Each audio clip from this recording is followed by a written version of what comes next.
In the Lok Sabha and the Congress MP Rahul Gandhi will visit Srinagar, Jammu and Kashmir on Friday following the terrorist attack in Pahalgam. Rahul Gandhi, who was on an official visit to the United States, cut his trip short and returned to New Delhi early Thursday morning after the attack. Also, notably, the Prime Minister Narendra Modi and the Finance Minister Nirmala Sitharaman also shortened their trips to Saudi Arabia and the United States respectively in the response to the attack in the Pahalgam. Earlier in the day, the central government convened an all-party meeting to deliberate on the security situation and formulate a collective response to the attack.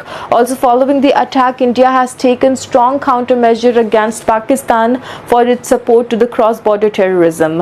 In the Cabinet Committee on Security meeting chaired by the Prime Minister Narendra Modi and the President of the Home Minister Amit Shah, India decided to hold the Indus Water Treaty 1960 in abeyance until the Pakistan credibly and irrevocably abjures its support for the cross-border terrorism and has closed the integrated Atari checkpost. India has also declared the officials of the Pakistani High Commission persona non grata and ordered them to leave India within a week. The country further decided to cancel any visas provided under the SAARC visa exemption scheme, that is SVES, and ordered the Pakistan to leave the country within 48 hours.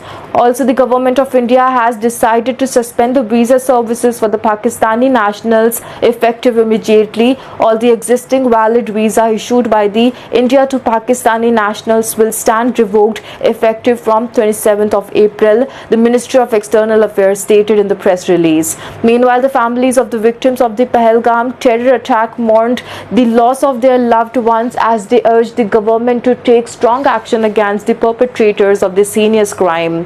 Last rites of the Indian Navy Lieutenant, that is Vijay Narwal, who was killed in the Pahalgam attack, were performed in his native place in the Karnal. Shivamogga resident, that is Manjunath Rao, was also killed in the terror attack. Family friend Datta Rea urged the government to take strong steps to counter the terrorism.